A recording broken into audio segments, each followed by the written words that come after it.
before I let you into this part of my life, subscribe. That's how you tell me you want to hear the rest. It started with a window, the kind that turns the world into a stage, framed and lit just so. The café was on a street I rarely used, but that morning my feet had decided the long way was worth it. The air was crisp, carrying the smell of roasted beans from half a block away.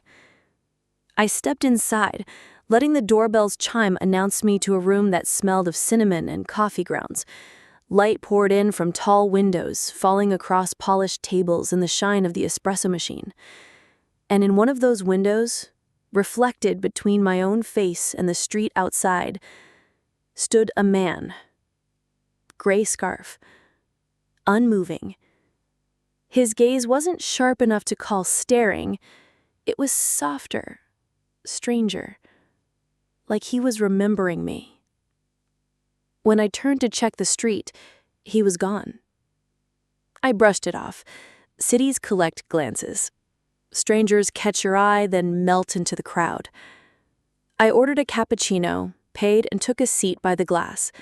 The barista's polite smile lingered a second too long before her eyes flicked toward the door. I followed her gaze. Empty again. The coffee was hot, rich, comforting. By the time I finished, I'd nearly convinced myself he hadn't been looking at me at all. 2 hours later, in a bookstore 3 streets away, the thought unraveled. The store was narrow, lined with shelves so tall they seemed to lean in.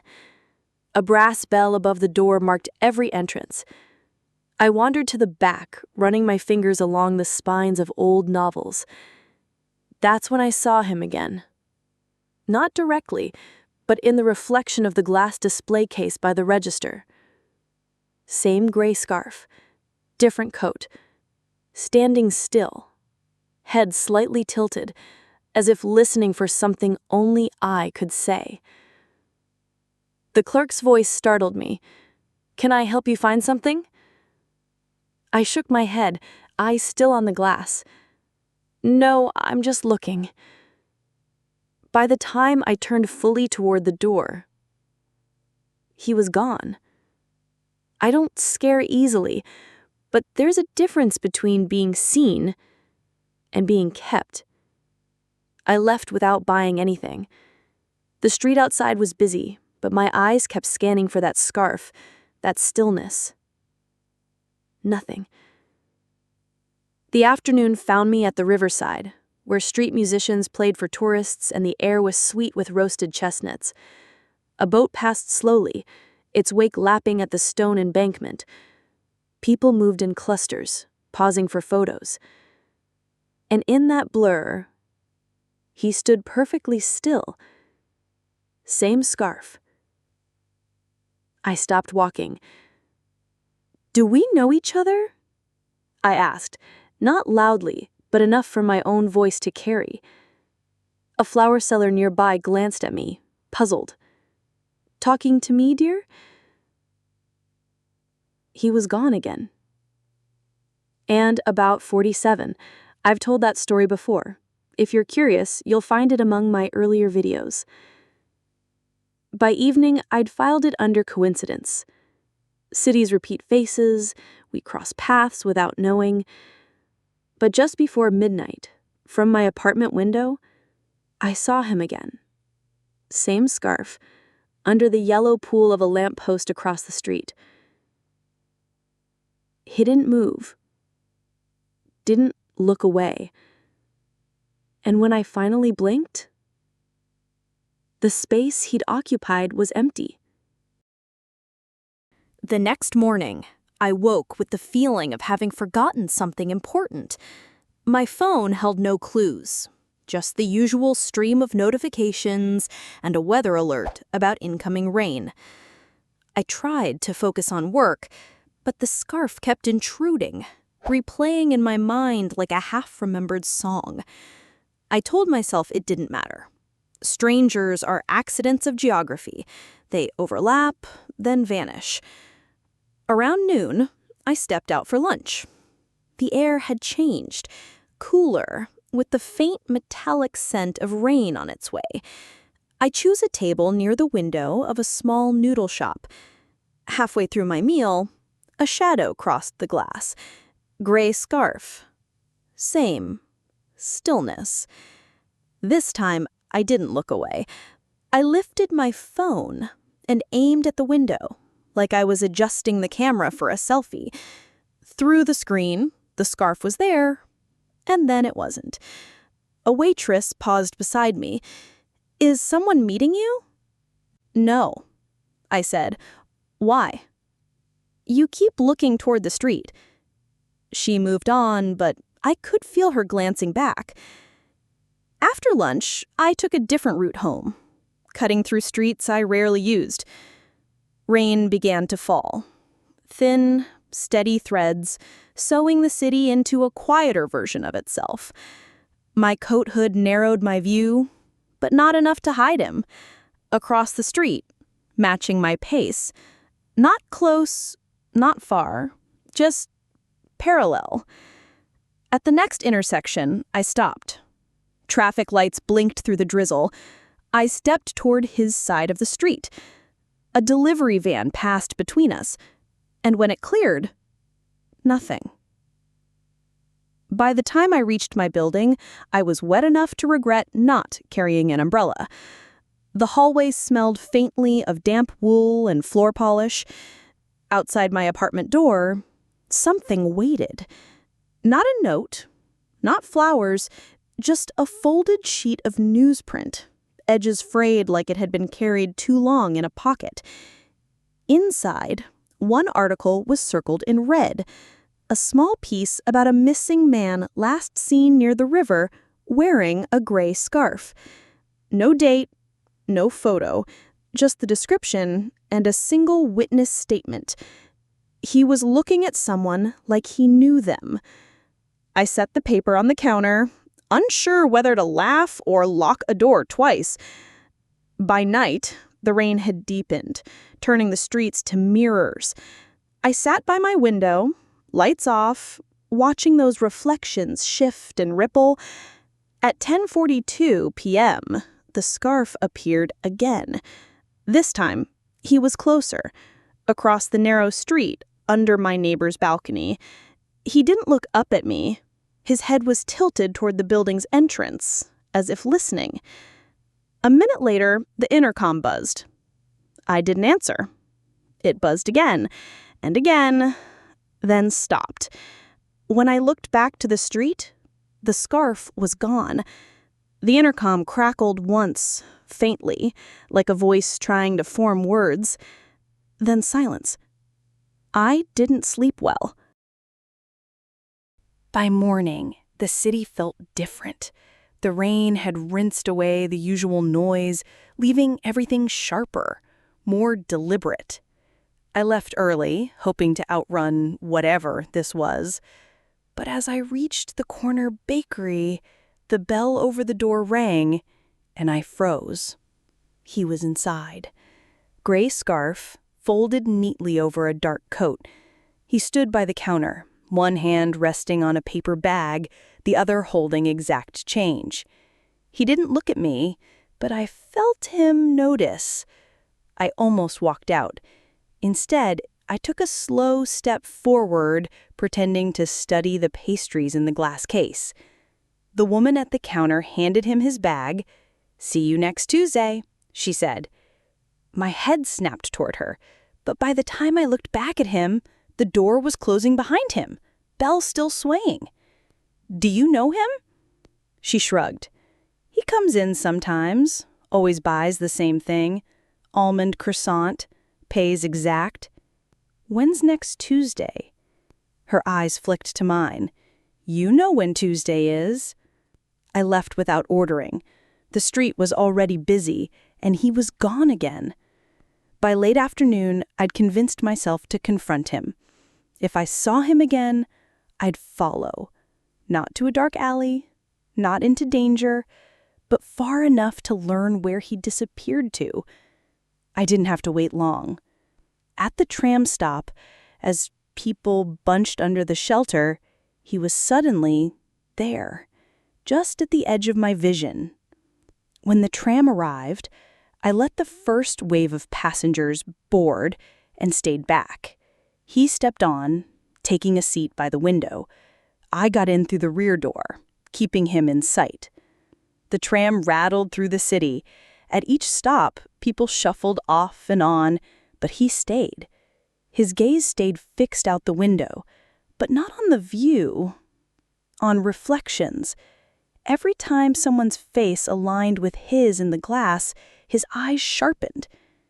We reached the end of the line. He stood, adjusted the scarf, and walked toward the exit. I followed at a distance. The street beyond was narrower, lined with shuttered shops and old signage. He turned into an alley that ended in a brick wall. When I reached the corner, the alley was empty.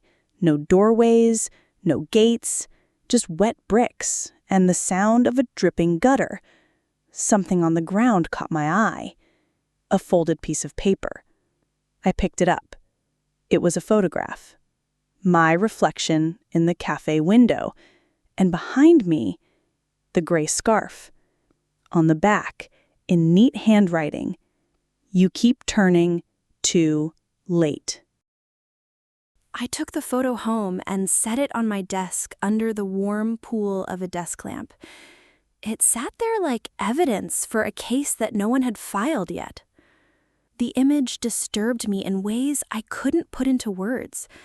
Not just because he was there, but because it was taken from an angle that shouldn't exist. The cafe's street side had no buildings directly opposite, no windows from which someone could take this shot. Whoever had taken it would have had to have been in the cafe, and yet I hadn't seen a camera. I messaged Maya, my friend who never dismissed strange things as just coincidence. She replied almost instantly, "Don't throw it out, and don't keep it on you." I called her. "You know that doesn't make sense, right?" She said calmly, "It's a paradox. Paradoxes keep you careful." I told her about the tram, the alley, the disappearance. The way he seemed more interested in reflections than people. She said, "You're not dealing with someone who wants to be seen. You're dealing with someone who wants to be remembered."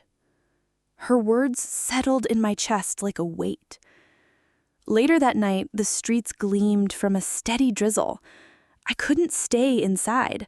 The photo called to me, as if leaving it alone would only tighten whatever loop I'd stepped into. I slipped it into a book and walked, hood up, hands in my pockets. By the time I reached the old shopping arcade, most of the shops were closed. Their glass doors reflected my outline back at me, and in one of them, faint but clear, the gray scarf stood closer than ever, just over my shoulder in the reflection. I spun around, empty walkway. But when I turned back to the glass, the reflection hadn't changed. He was still there in the image, close enough to share breath, but there was only air behind me. I stepped toward the glass, pressing my fingertips to it. The surface was warm. Too warm for a cold, rainy night. And about the woman who warned me not to trust a smile, I've told that one before. You'll find it in my other stories. I lingered longer than I should have, my hand flat on the glass, as if it might speak back. Somewhere behind me, faint and slow, came the sound of fabric brushing stone. I turned sharply. The arcade was empty, just rows of locked doors and the hum as an old fluorescent light overhead. Then, carried across the stillness, like it had been placed directly into my ear, one word: Tuesday. I didn't run, but every step home felt counted, measured, like someone was keeping track. I didn't sleep well. The word Tuesday kept replaying, not exactly in his voice, but in mine. Like my mind had already agreed it was a date. By morning, the photo on my desk felt heavier than paper had any right to be. I turned it face down, but that didn't help. It was like an object that could still look at you without showing its face. Work was supposed to keep me grounded. I buried myself in sketches and measurements, letting the precision push out everything else. But every time my pencil paused, my eyes drifted toward the clock. I kept catching myself counting hours without knowing why. At 11:47, the building's security intercom buzzed. We rarely got unannounced visitors. I pressed the button. No one spoke. Just a low, faint static, like the sound of a seashell against your ear. "Who is this?" I asked. Silence, then the faint click of the line disconnecting. I sat still for a long moment before forcing myself to stand and get water. The glass trembled slightly in my hand. I told myself it was from being tired. By the time lunch came, I needed air. I walked toward the river, the same stretch where I'd first seen him in daylight. The rain had stopped, but the stones along the embankment were slick, the sky a heavy gray that pressed low over the water. The smell of wet leaves clung to the air, mixed with the faint metallic scent that comes before another rain. I told myself I wouldn't look for him, but my eyes betrayed me, scanning each knot of tourists, every figure leaning on the railing. And then, there, across the river, half hidden under an archway, the scarf. This time, he wasn't looking at me. He was looking down at the water, head tilted, as if trying to read something written on the surface. A tour boat passed between us, breaking my view. The voices of passengers carried across the water, fragments of languages I didn't recognize. When the boat cleared, the archway was empty. I waited there longer than I should have, staring at the spot until the damp from the stone railing seeped into my sleeves. A woman selling roasted chestnuts called out an offer. I shook my head without looking. Back home, my hallway smelled faintly of damped fabric. I checked my doormat. Nothing. But when I opened my apartment door, something small slid forward from under it. A playing card. The Queen of Spades. It wasn't new. The edges were worn, the image faded from handling. Across her face, in neat black ink, was written, "You're early." I set it on the counter beside the photograph. The two objects seemed to belong to each other, though I couldn't explain why. For a while, I stood in my own living room feeling like I was somewhere else, a place where the walls were thinner, where things could reach through if they wanted. That night, I left the lamp on and the curtains open. Hours passed. The street outside was still, the occasional car breaking the silence. At 2:13 a.m., my phone buzzed. Unknown number. One word. Soon. I typed back, "Who is this?" No reply. I left the phone on the windowsill, screen facing the glass, as if it might catch something my eyes couldn't. When I woke near dawn, the phone was on the floor. The message thread was empty. The word "soon" was gone. Tuesday was still days away, yet it felt like the week had bent itself toward it. Every clock tick seemed to be counting down, not to a date on the calendar, but to something waiting in the space between. I carried the photo and the Queen of Spades in my bag, telling myself it was so I could show them to someone if I needed to. In truth, I didn't want them left behind in my apartment, watching me from the table. That morning, I went back to the café where I'd first seen him. The air inside was warm with the smell of cinnamon and roasted beans. I chose the same table near the window, ordered a cappuccino, and set my phone on the table with the camera open, ready to pretend I was scrolling if anyone noticed. The street outside was its usual carousel of strangers, students with earphones, an elderly man walking 3 restless dogs, a woman carrying a paper bag that looked one step from breaking. I sipped my coffee slowly, keeping my gaze loose, letting my peripheral vision do the searching. 40 minutes passed. My cup was nearly empty, my patience thinning, when the reflection shifted. The scarf. Closer than before. Not in the street this time. In the café. Behind me. The air around me seemed to tighten. I raised my phone slightly, tilting it so the front camera could catch what my eyes couldn't. On the screen, there was nothing. Just me, my coffee, the soft blur of the room. I lowered the phone. The scarf was back in the glass, perfectly still. The porcelain clinked faintly as I set the cup down. My hands weren't shaking, but they wanted to.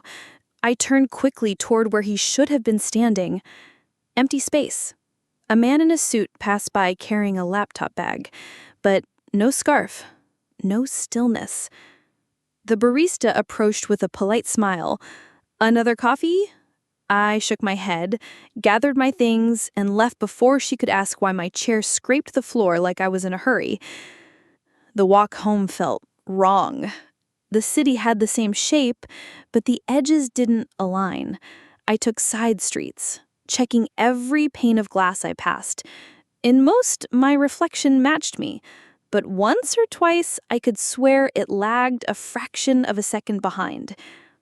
When I reached my building, the elevator doors slid open and a tall woman stepped out.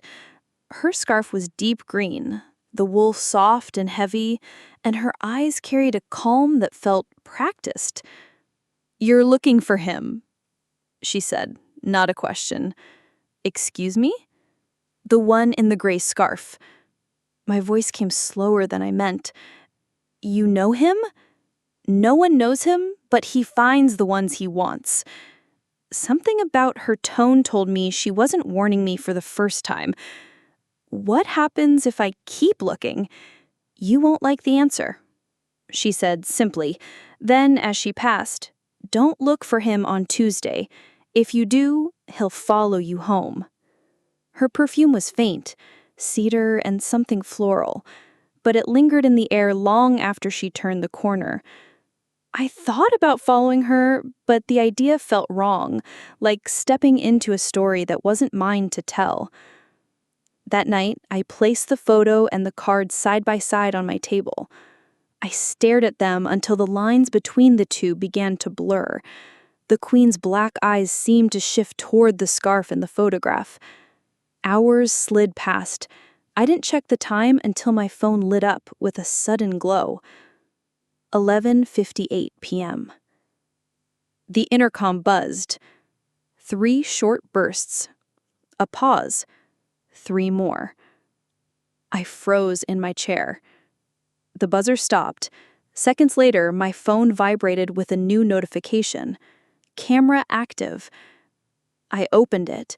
The screen showed my own face, but I wasn't in my apartment. I was sitting at the cafe's window, daylight pouring in, my hands wrapped around a coffee cup, and behind me, the gray scarf, standing close enough to lean in. I stayed in on purpose, not because I was afraid, but because I wanted to see if Tuesday would arrive early, like a tide that forgets the moon. I put the photo and the Queen of Spades on the table side by side, then moved them apart, then side by side again, as if distance might change meaning. The apartment sounded louder when I listened. The radiator's patient ticking, the stairwell's swallowing footsteps, the city exhaling at the edges of the windows. By late morning, I'd set my phone to record the door from a low angle, half hidden behind a plant. A second phone watched the window. It felt theatrical, but theatrics are just rehearsals for things we don't want to name. I made tea I didn't drink. I sat by the glass, and the street performed. A delivery bike weaving the same curve, A woman in red boots, counting coins into her palm. A child stopping to show the pavement a secret only the pavement could understand. At 2:11 p.m., a soft scuff at my door. Not a knock, a decision changing its mind. I didn't move. The camera watched for me. When I checked the feed, nothing entered the frame. The sound had simply been there, like a breath just outside the microphone's patience. I kept time without a clock. The light thinned, turned metallic, and the apartment's shapes shifted toward evening. I realized I was listening for the number before I heard it. 4:47 p.m. The buzzer gave one long tone that touched my bones. I pressed the intercom and said nothing. A pause sat on the line with me. Then a voice, close but far, soft but exact. Not yet. The tone died, and the apartment took back its air. I waited with my hand still on the button, feeling the ghost of the plastic against my skin. When I finally opened the door, the hall was empty. Only the smell of old varnish and the draft that lives in old buildings. I closed the door and found under it a sliver of something flat that hadn't been there a moment earlier. A narrow envelope, unsealed, thin as a breath. I slid it out with 2 fingers and stood in the kitchen light to open it. Inside, a photograph of the river, the exact stretch where I'd first seen him under the stone arch. But this time, the angle was from my side of the water, as if someone had stood exactly where I stand when I try to steady myself. The gray scarf was in frame, nearer than before, caught in a shape that suggested wind, even though the water was glass smooth. The longer I looked, the more the surface stopped being river and became a mirror.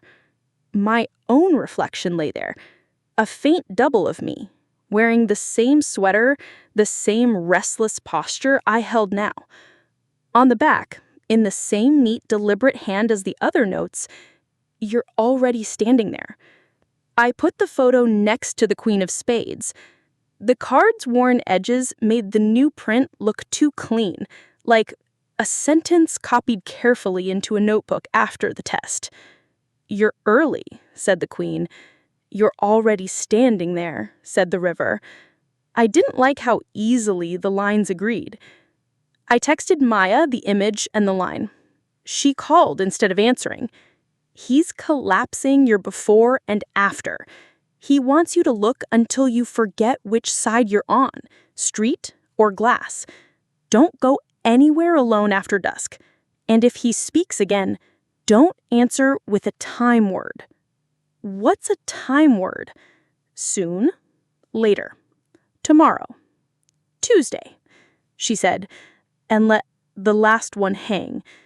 We stayed on the phone without talking for a minute, the kind of silence that means not alone. When we hung up, the apartment felt taller, like it had been listening too. I tidied things I didn't care about, then put them back the way they were, because movement was easier than stillness. The cameras kept their quiet watch. At 6:03, footsteps paused outside my door and began again. At 6:12, someone tried the building's front buzzer and gave up. At 6:19, a neighbor laughed the way people laugh when they're pretending the day didn't win. I made another tea. I watched it cool.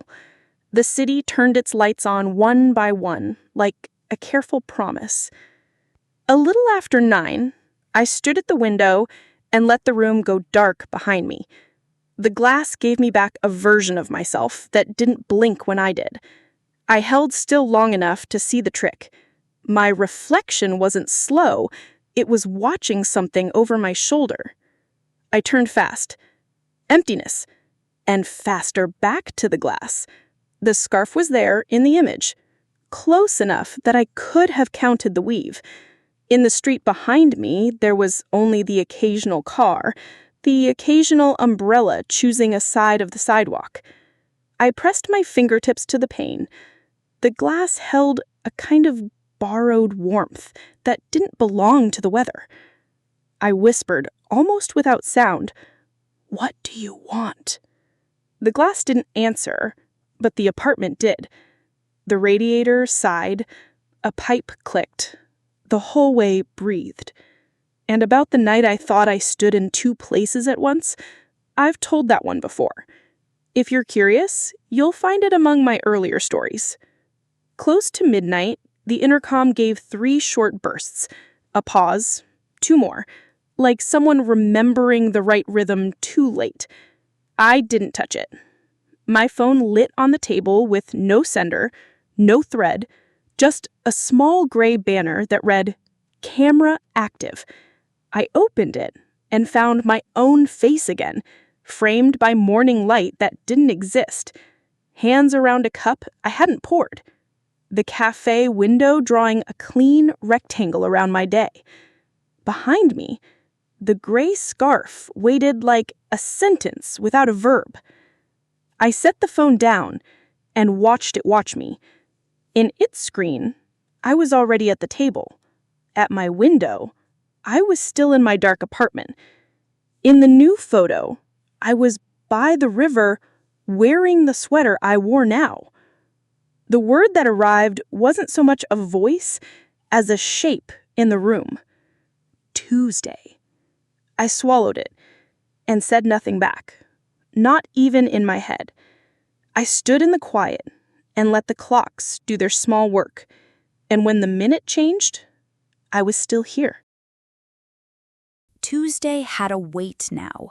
Even the air before it felt different, heavier at the edges, as though the city had been tilted slightly toward a point in time I couldn't step away from.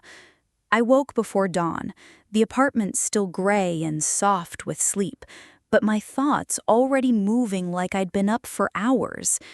I dressed without turning on lights, listening to the hallway.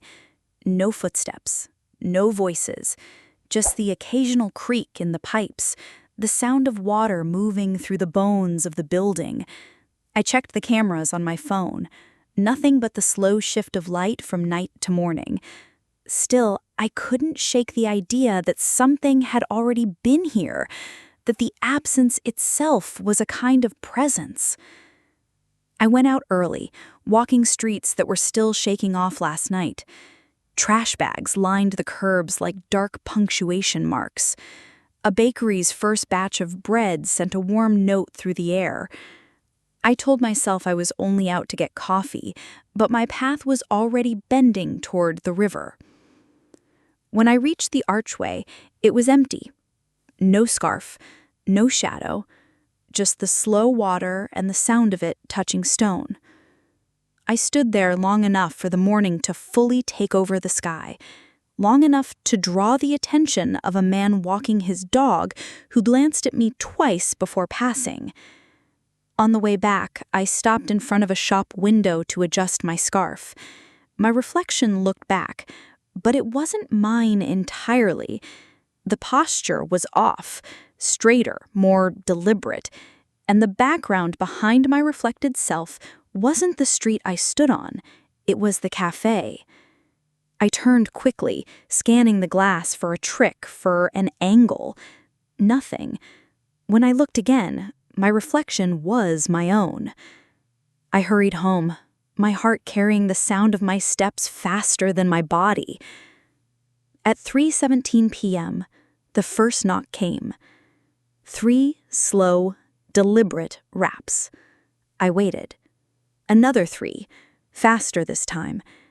I opened the door to an empty hall, but down at the far end, where the light from the stairwell didn't quite reach, a shape shifted, not walking, not turning, just shifting like fabric catching air, then gone. Back inside, I found the Queen of Spades lying face up on my kitchen counter, though I'd left it in the drawer. No note this time, just the card, its edges damp, as if it had been outside in the rain. I called Maya. "He's getting closer," I said. Closer to what? To here. Then stop opening the door. Her voice carried a sharpness I didn't often hear. Promise me, she added, and I promised without knowing if I meant it. And about the afternoon I watched my own reflection walk away from me. That's another story I've told. You can find it if you look. By evening, the apartment felt smaller, as if the walls had drawn in to keep me in place. I turned the cameras toward the door and the window, sat in the middle of the room and waited for nothing, but nothing didn't come. At 11:51 p.m., my phone lit up. A single photo, no sender. It showed my window from the outside. The light was on in the picture, but I was sitting in darkness. The next image came 5 seconds later.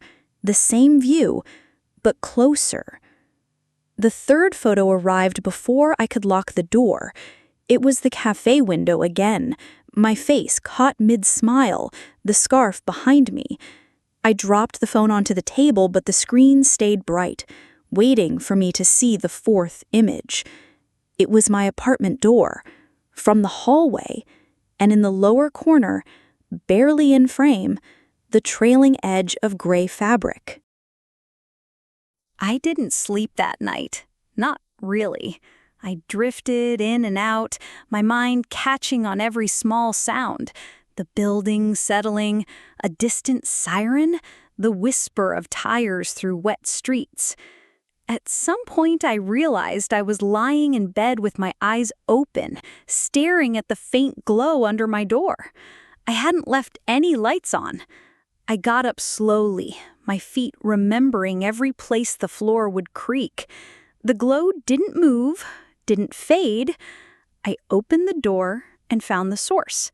My phone, lying on the hallway rug outside my apartment. It was unlocked, the camera active, recording a still shot of my front door from the inside. I picked it up. The recording had been running for 47 minutes. I scrubbed through the video. For most of it, the frame was still. Then, around the 39-minute mark, the doorknob shifted, just slightly, as though someone tested it from the other side. Seconds later, a shadow crossed the lower part of the frame. Not a human shadow. Narrower. More like the edge of a scarf catching the light. I locked the door twice after that, checked the windows, drew the curtains, but I couldn't shake the idea that the recording wasn't meant to scare me. It was meant to show me what I'd missed. The morning came slow, heavy with the kind of gray that makes time lose shape. I made coffee and sat at the table with the Queen of Spades, the photographs, and my phone lined up like pieces of a puzzle I didn't want to solve. At 10:02, a message arrived from an unknown number. Window. I turned to look, half expecting nothing. But the glass was no longer giving me my apartment. It was showing the river again, the archway, the scarf, this time without a face. Just the fabric, hanging in the air as though from an invisible hook.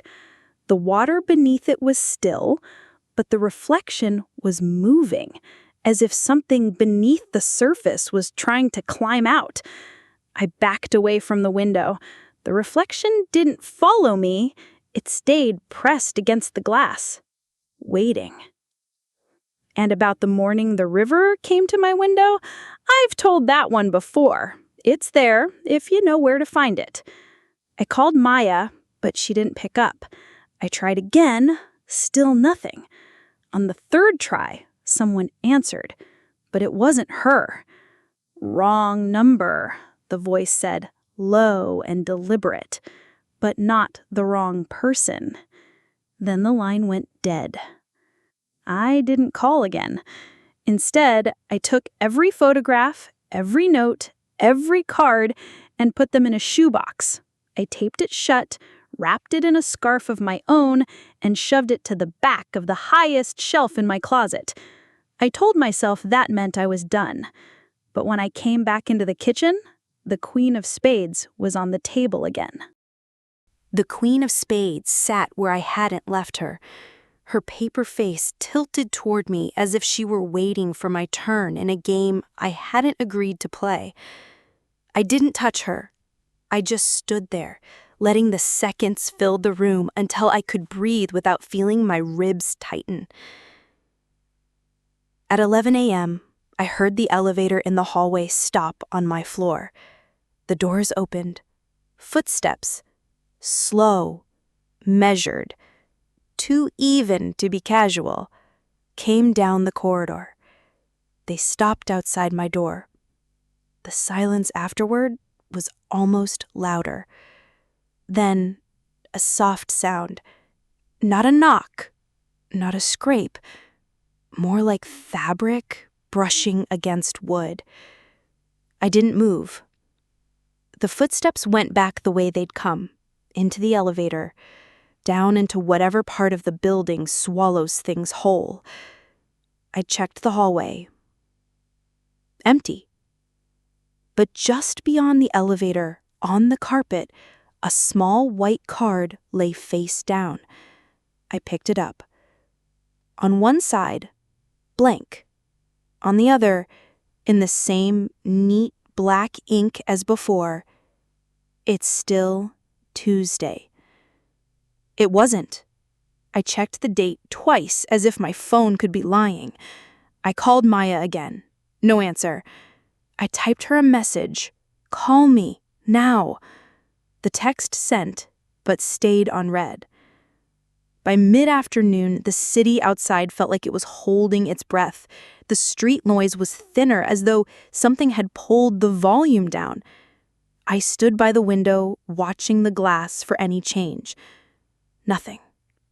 I tried to work, but every line I drew ended in the shape of a scarf. At 4:47 p.m., the intercom buzzed. Not the pattern from before. This one was steady, unbroken, insistent.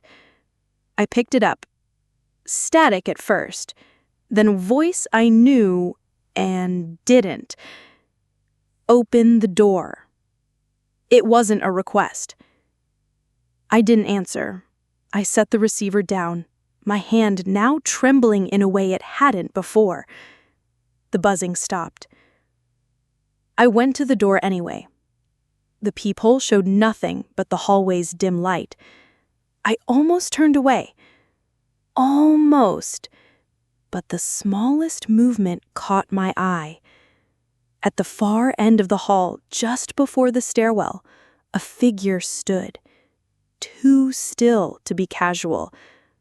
The gray scarf was unmistakable. I stepped back from the door. The figure didn't move, but the scarf shifted slightly, though there was no draft. I closed my eyes and counted to 10. When I looked again, the hall was empty. And about the evening I thought I'd closed my eyes for 10 seconds, but woke up an hour later, I've told that one before. Look for it if you want the whole story. That night, I moved the shoebox from the closet to the kitchen table. I unwrapped it, untaped it, spread its contents out like cards in a reading. The Queen of Spades, the photographs, the notes. One by one, I set them in the sink and lit a match. The paper curled and blackened, the ink blistering into unreadable shapes. The scarf stayed until last. I held it over the flame, but it didn't burn. The fire licked it, tried to take it, and failed. When the last match died, the scarf lay in the sink, whole, warm to the touch. I left it there and went to bed. At exactly midnight, my phone lit up on the nightstand. No number, no message, just a single word on the screen. Tuesday.